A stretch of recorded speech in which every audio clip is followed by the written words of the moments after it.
अस्सलाम वालेकुम वरहमतुल्लाह। मैं हसन अशरफी मुंबई से। स्पेन की राजधानी मैड्रिड नाम के शहर में एक म्यूजियम है। उस म्यूजियम में यह पुतला रखा गया है। गौर से देखो इस पुतले को। यहां इस्लाम और मुसलमान के दुश्मन जब इस पुतले को देखते हैं ना तो हंसते हैं, मुस्कुराते हैं, खुश होते हैं और चले जाते हैं।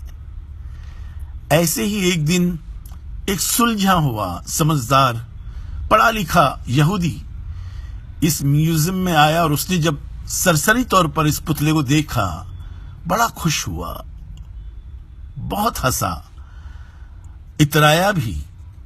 और हंसते हुए जब वो पलट के जाने लगा तो जाते जाते वो रुक गया। रुक करके पलट के फिर से उसने देखा।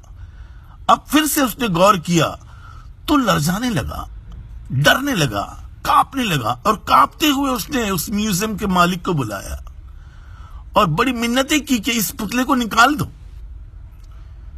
म्यूजियम के मालिक ने जब ये देखा कि सवाल करने वाला तो खुद यहूदी है, उसे तो एतराज होना नहीं चाहिए। उसने पूछा, ऐ यहूदी, तुझे क्यों एतराज है इस पुतले से? तेरे मुकाम को तो हमने ऊंचाई पर रखा है।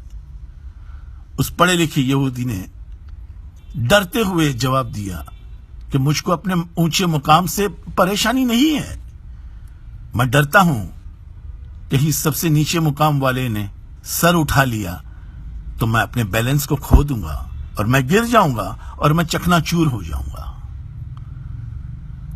दोस्तों और बुजुर्गों, हमारे सर के उठाने का डर तो आज भी दुश्मन को है। हमारे बेदार होने का खौफ आज भी हमारे दुश्मन को है। अब हमें कब होश आएगा, हमारे अलार्म कब बजेंगे, हमारी नींद कब टूटेगी, हम बेदार कब होंगे, हम सर कब उठाएंगे?